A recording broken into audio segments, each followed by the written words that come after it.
All right, it was August 26, 2021.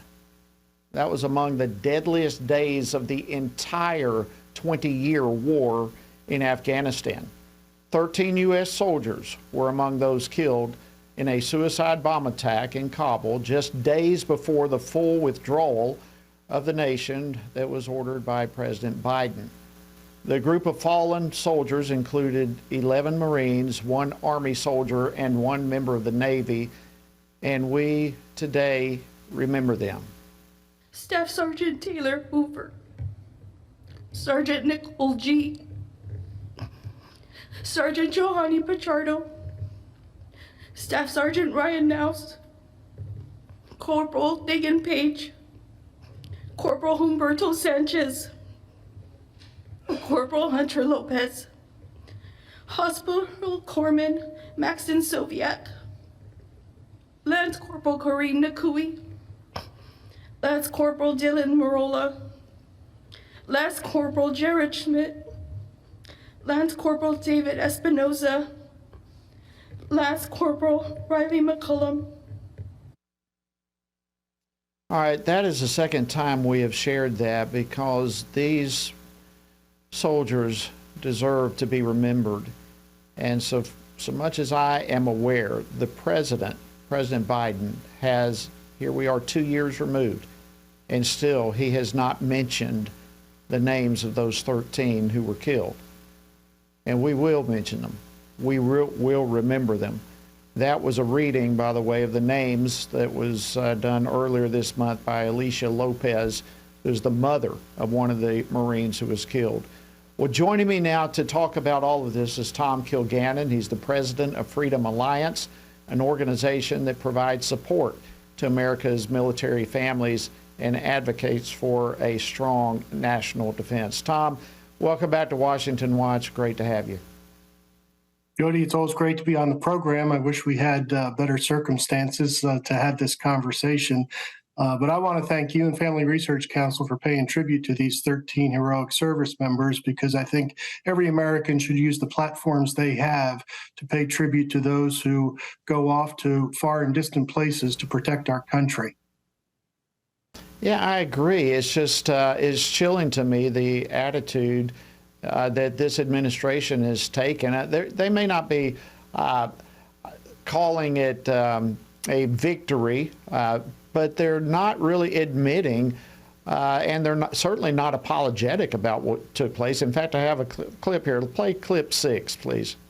Do you have regrets about their withdrawal or how the withdrawal occurred from Afghanistan that cost the lives of 13 of our service members? I don't have any regrets. You don't have any regrets. Secretary Austin, it's very telling. Yeah, that was Defense Secretary Lloyd Austin earlier this year, and that questioning him was Congressman Jim Banks. And so no regrets looking back. What do you think of, Tom, when you reflect on what happened 2 years ago? Jody, what I think of is 13 heroic service members died, and Lloyd Austin has no regrets. There was chaos and confusion at the airport, and Lloyd Austin had no regrets. There was devastation to 13 Gold Star families, and Lloyd Austin has no regrets. It is disgusting that he would say those kinds of things in an open forum, in any forum, frankly, and that he and other members of the administration, and I specifically point out the president, as you've indicated here, who has not spoken the names of those families. And we need to have a better way of treating our Gold Star families than what this administration has done.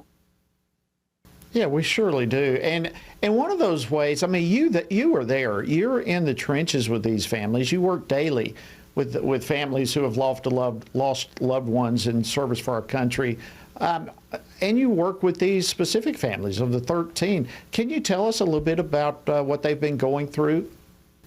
Well, they've been devastated, Jody, and they are hurting. And on top of that hurt, they have been insulted, because what they are saying, just a few weeks ago, Congressman Darrell Issa of California held a hearing in which he provided a forum for these families to speak out and tell what has happened to them. And the families of 6 of the fallen service members showed up at that hearing and gave their stories. And what they said was the information they're getting from the administration and from the military has been at best inconsistent, and at worst, it's been flat out lies. And so I think, we've had reports, we've had investigations from inspectors general about what happened on the ground and what led up to it. I think we need an inspector general's investigation into how these Gold Star families have been treated. What were they told? What was the truth? And what is the delta in between those two?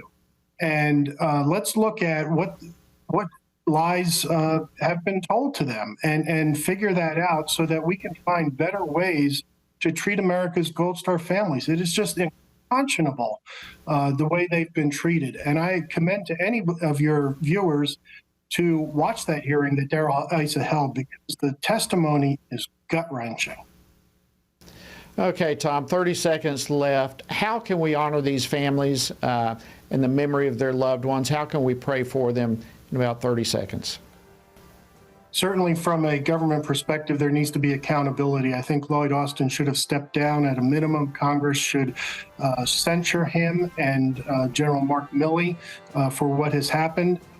I think there ought to be this investigation of which I just spoke. And I think for members of the public like you and I, do whatever we can to remember these 13 heroes. We should pray for them. We should Tom pray for their Kilgannon. families, and that they have the comfort. We got to going leave it forward. there.